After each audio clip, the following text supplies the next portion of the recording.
Hello, this video is going to be about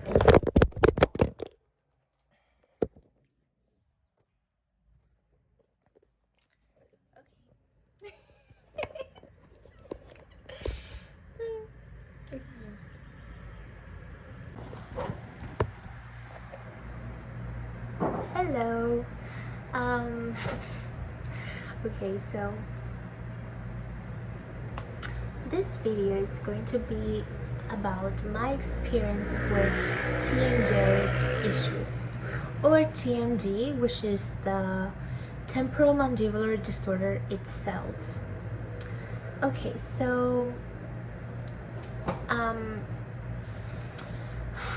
the temporomandibular joint, we all have two located here, one here and the other one here. And even though this joint is one of the smallest in the human body, it is still responsible of many important things. For example, chewing, eating, talking, speaking, and just basically the movement, allowing the jaw to move, the closing and opening our mouth. So it's very important. So this video is not going to be educational, also because my English is quite faulty, so I don't feel extremely confident to talk about this profoundly. But I do want to mention, for example, some symptoms and signs and possible causes. So before that, I want to say that I want to mention the reason that I'm creating this video, and it's basically because I've been struggling with this disorder for 5 years, maybe more. But I went to seek for help, medical help, when the pain started to get really bad. And what happens is that they couldn't help me, even though I went to visit somebody that even treats this joint, like, you know, maxillofacial dentist. Okay, so it was pretty frustrating for me because I went to visit so many doctors, and this disorder is often undiagnosed or misdiagnosed, or even ignored by the medical professionals. So it's pretty frustrating when you don't really know what you have. So, and yeah, it can get pretty frustrating, and really, like, you can start feeling very lonely. That's how I felt all of these years. So that is another reason why I want to share my experience, my journey with TMJ issues. Yes, and other thing that I want to mention is that we all experience this disorder differently because we are all different, you know. So there's people, this is another thing. 50% of the total population have TMJ issues, and only 6% get treated. Why? As I mentioned, we are all different. We experience everything differently. So there's people that don't really get affected by these issues because they are quite like asymptomatic, like they don't feel anything bad within them. There's other people that it's like in between. They sometimes feel some dizziness, some pain, but it goes right away, or they may have like a headache, but it only lasts for like 1 day a month. So they don't really get affected to the point that they want to seek for help. And there's other people that feel it really, really, really badly, like they feel it a lot. every single day they feel pain. That was my case. So yeah, talking about this now, I will mention the symptoms. I first want to read them here. First, I want to say, well, like any other joint in the human body, this one can suffer biological, chemical, and mechanical damage. As I told you, it allows us to carry out functions such as chewing, speaking, yawning, and, well, moving our jaw, right? And yeah, so as it can suffer certain types of damage, this means that it can become sick, inflamed, or swallowed, worn out, and make noises like clicking or like popping when opening the mouth, and above all, hurt or pain, significantly reducing people's quality of life. Untreated chronic inflammation in the TMJ can even lead to osteoarthritis in the joint. The main functional disorders are limitations when speaking and chewing. So now I will talk about the signs and symptoms of these temporomandibular disorders. Well, pain in the face, jaw, and or neck, pain around or in front of the ear, pain on both sides of the head, pain on one side of the head that is triggered by clenching the teeth, pain in the muscles and or jaw joint, stiffness in the jaw muscles, change in the way the teeth fit together, muscle spasms around the jaw. So yeah, it could be really strong migraines, headaches, and also some dizziness, tinnitus, tingling of the arms. It can also cause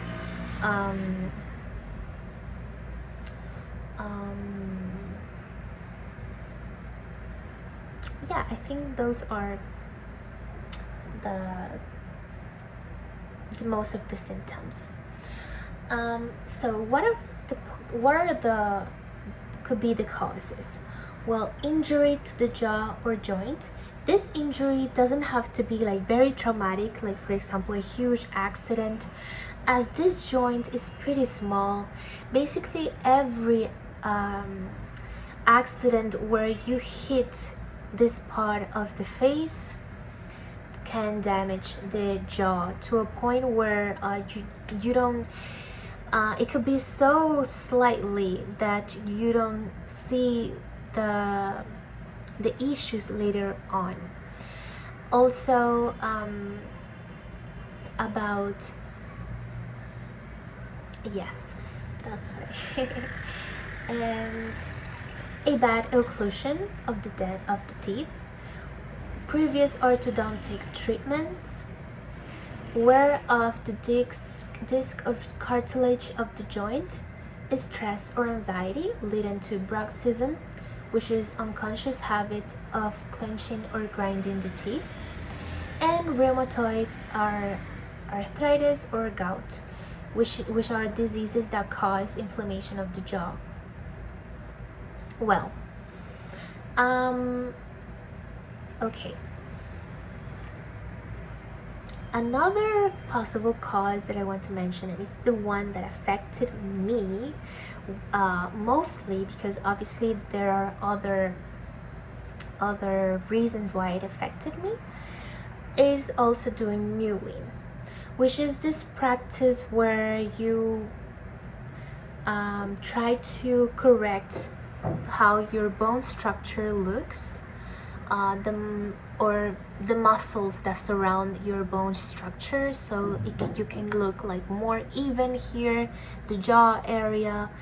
It also promises to correct your teeth alignment, and also, and much importantly, stop the mouth breathing. I don't know how to say that, sorry, but breathing through the mouth, this really helps doing that. So what are the causes that made me struggle with TMJ issues? Well, first of all, I think genetics. Well, I've always been quite asymmetrical, right? Pretty much a lot, like very asymmetrical, my the two sides of my face. And also when I was little, I remember that I would fall a lot. I would always be hitting the ground. For some reason, I would always fail. And so I remember a few times that I hurt this part of my face. And also I got previous orthodontics treatment, and I am almost 100% certain that it was not well made. This was 15 years ago. My pain started 5 years ago, so this means that it took 10 years for the teeth to move. This is really slowly, obviously. Teeth moves really slowly. It can create also this bad orthodontics. I remember that they didn't even ask me for the x-ray, or that's what I can't remember. I was very young. I didn't even really need orthodontics, but my big sister, I remember that she got them, and I would always want everything that she would do. So I remember that I wanted also orthodontics because of that, but I didn't really need them.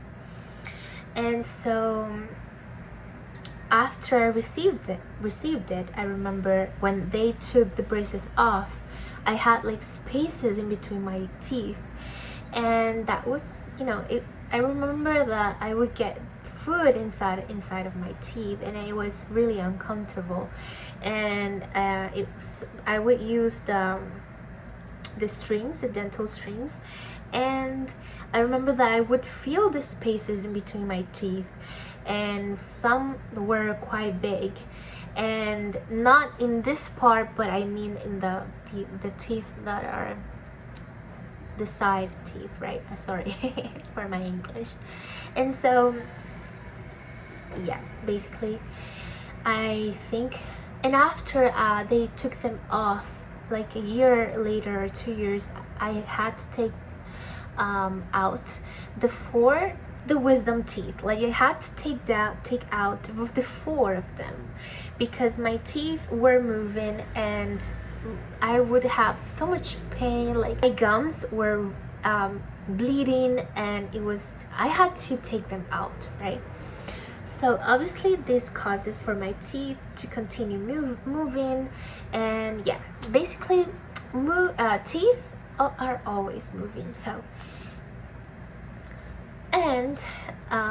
so I started feeling some TMJ issues maybe in 2016, like when I was maybe 7 years later or 6 years later to orthodontics. I would have, for example, my jaw, I would wake up when I was really stressed out, and my jaw would be locked. Like I couldn't open it, like it was here, and I couldn't open it.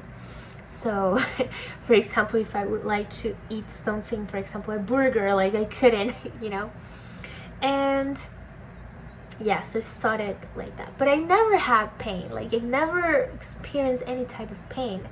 It was after doing the Mewing practice that I started feeling so much pain. And I do want to say that, okay, this Mewing technique, as I mentioned, is pretty good, but when you do it incorrectly, it is bad. It's going to be bad, because you're putting the whole tongue on your palate. So first of all, this will create that your jaw is going to be pushed back, so this can cause pressing between the joint, in the joint, between the 2 parts of the joint. So you will press here,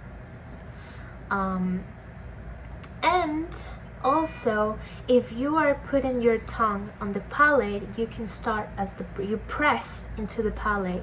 You are going to feel, if you're not doing it right, you are going to start creating force, so the teeth will start moving. And what happens with TMJ issues, when you start feeling so much pain in the muscles, is because well, obviously there are other reasons, but I'm talking about my personal experience. The slightest of the misalignment between the teeth, like the slightest, it doesn't have to be much. Like my teeth doesn't look very misaligned. It will going to make that when you close your mouth, the teeth are not going to fit right. So what happens is that in this state of rest, the muscles are not going to rest properly. They are going to be hyperactive. They are not going to be at peace. So when you don't fit all of the weight, it's not well balanced when you close your mouth.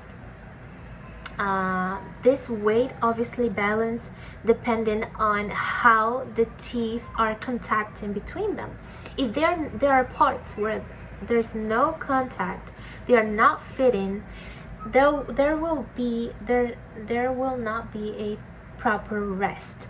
So this is what happened to me basically. When I was doing the mewing, I was feeling, okay, I'm not going to go forward.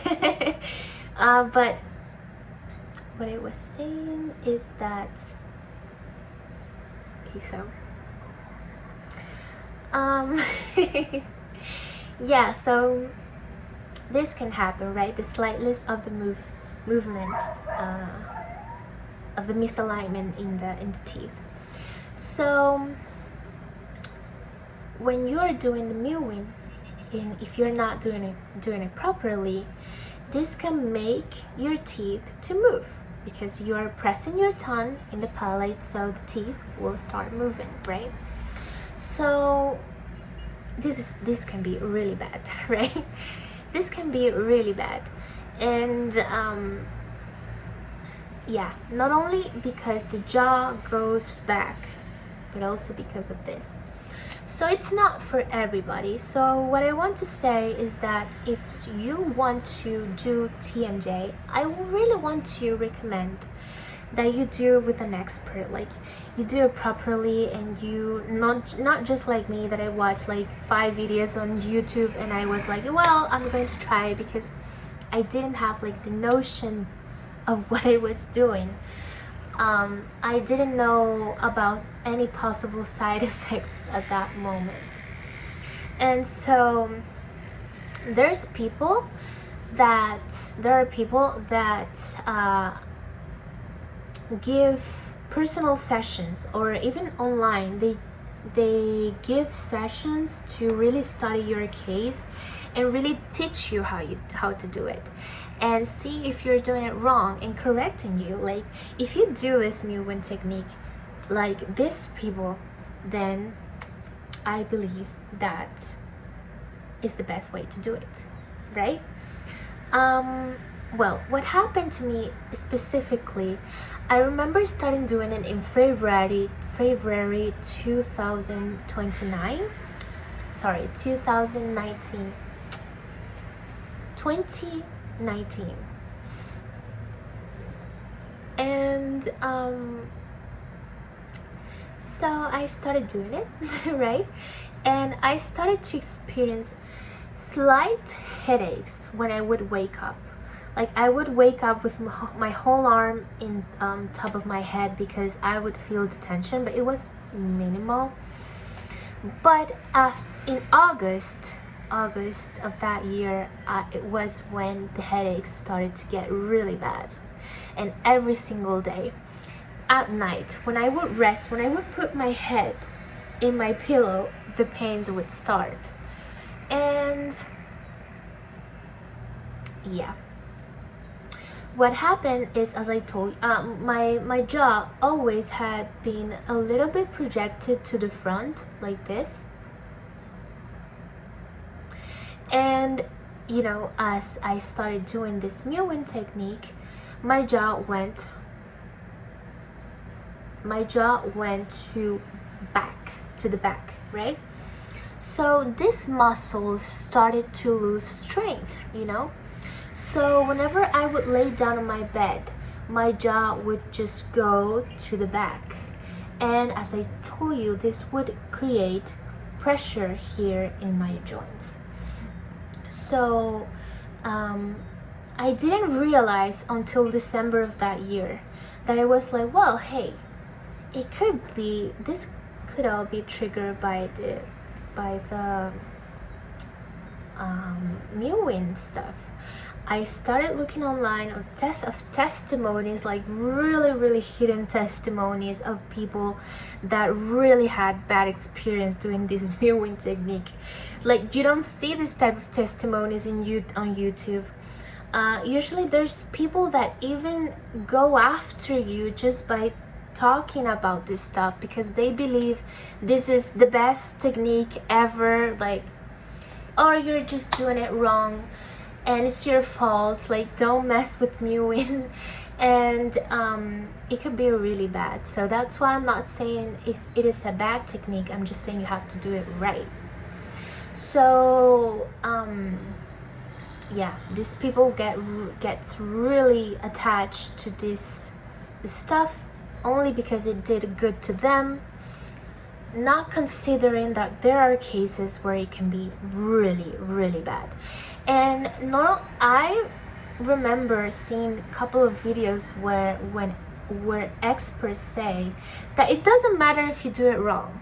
It is a fact that your jaw will just go push to the back, and if you have certain type of joint, certain type of problem in your joints, it will cause you harm, you know. So you don't really need to be doing it wrong. It's just not for everybody. So yeah, in December I started doing exercises to relieve the tension and relax my tongue, because my tongue was used to be in the palate, so it was really difficult, and my tongue was so tense. I remember it was so difficult to just not have the habit that I had constructed of doing Mewing. And obviously right now I still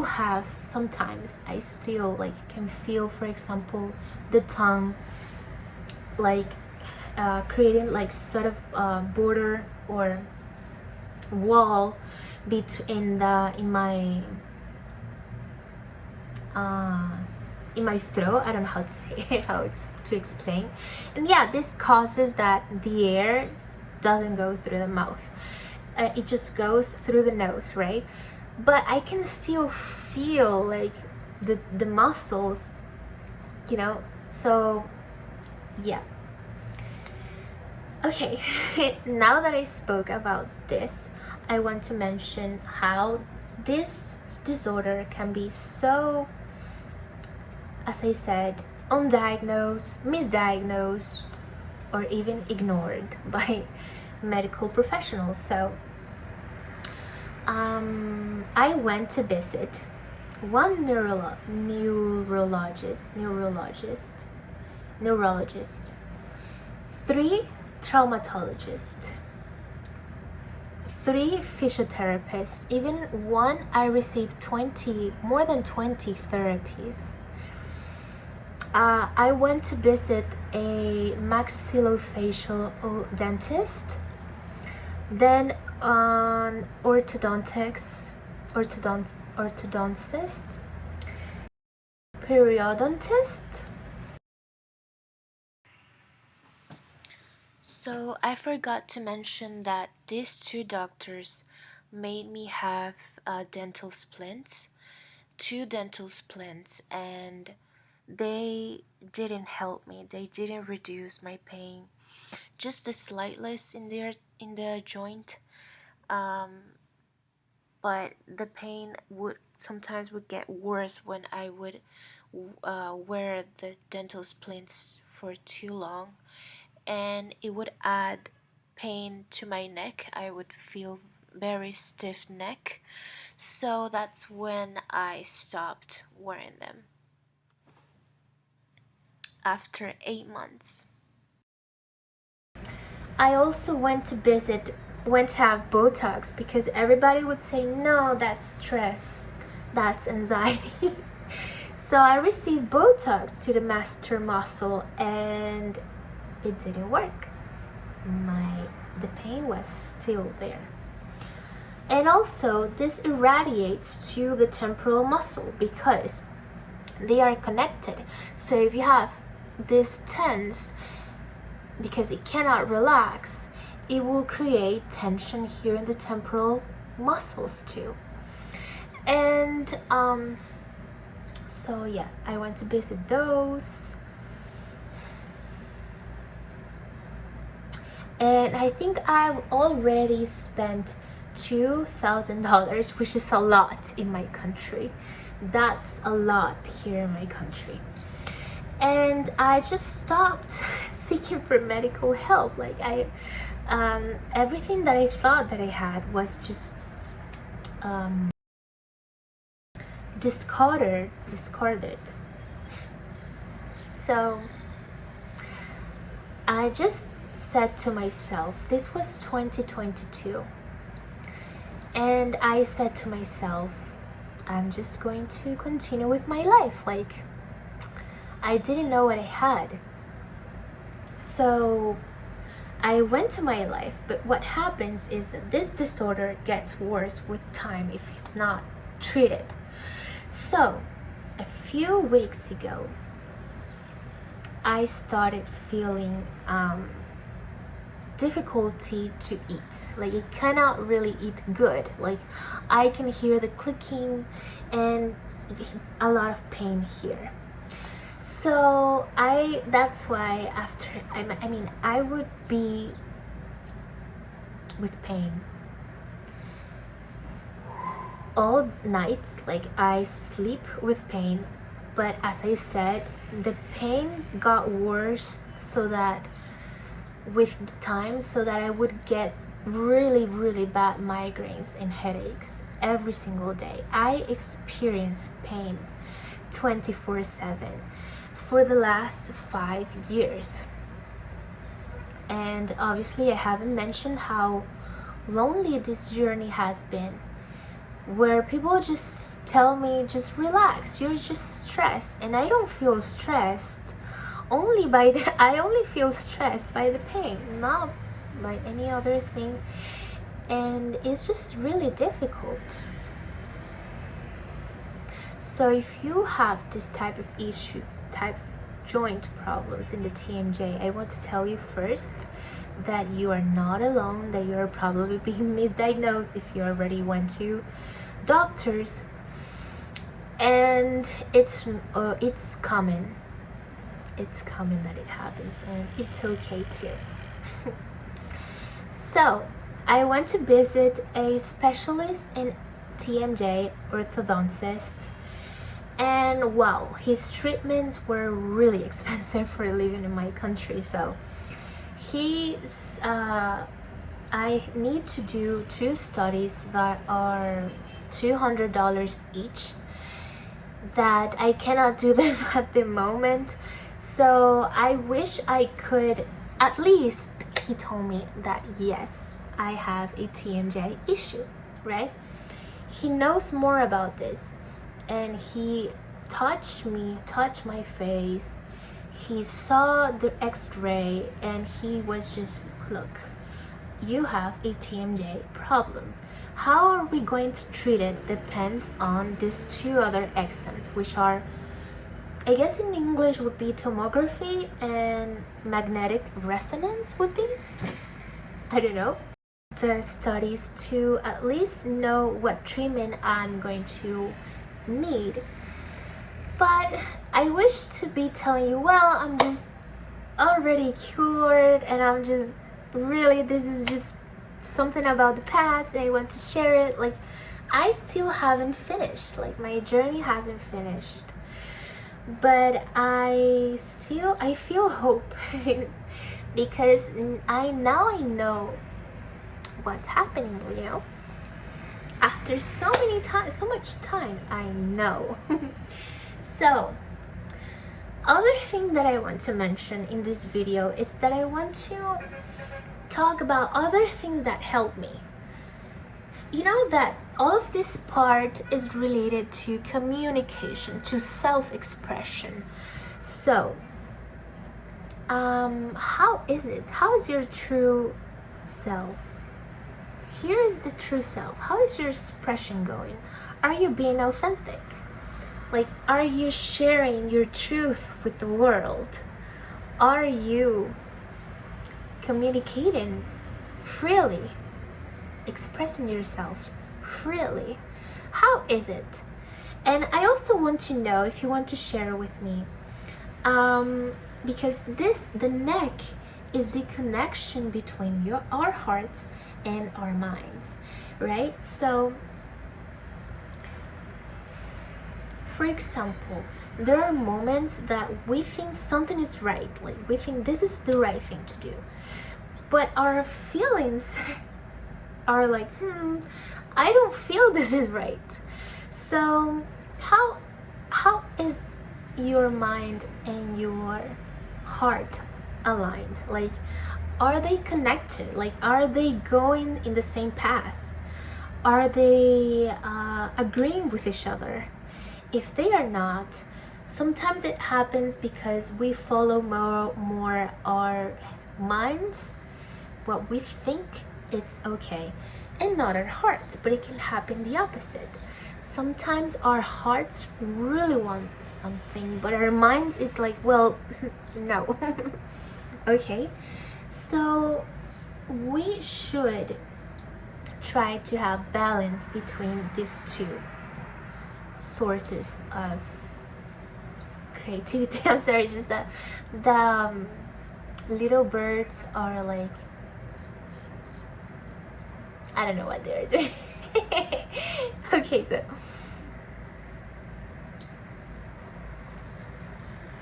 I'm going to show you. Oh well, I think I cannot. I think I cannot do that with my camera. Like to turn the camera, I cannot. But okay.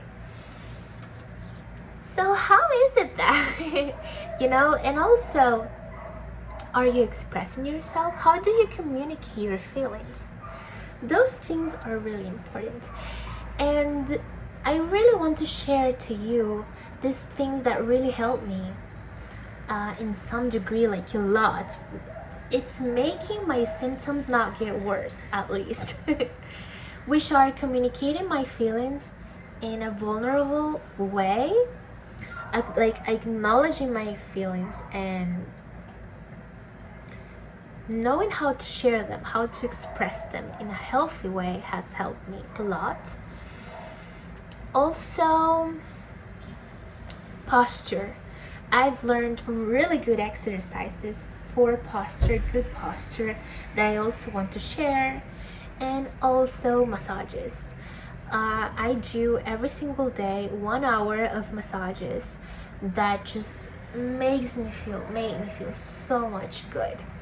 And I want to share all of these techniques that I've come across all of these years so that I can help you. And so I want to know if you would like for me to share these things with you. And also, yeah, those are the things. I also want to say that for me, it's been really hard to communicate. Since I was little, I always feel that I'm saying things wrong, even though I know how to speak 3 languages, but it's hard for me to communicate, to write. For example, sometimes I get really inspired and I write really, really, really good things. But it's like I'm scared of writing, I'm scared of communicating, expressing myself. So right now I'm being very brave and courage to be like sharing this story, but I feel that I have to do it. Like I feel I need to express myself, and I feel that this will help me. And most importantly, I feel this information might make somebody feel less lonely throughout this. If you can do it, just at least one person, I would feel really good. So yeah, I want to tell you, if you want to know, I want to ask you if you want me to share these other techniques that have helped me a lot. And yeah, I will continue to obviously share my journey when obviously I get the studies, and you know, I will share it down here. I will try to do other journals here on YouTube. So yeah, hopefully you like this video, and I'll see you later. Bye.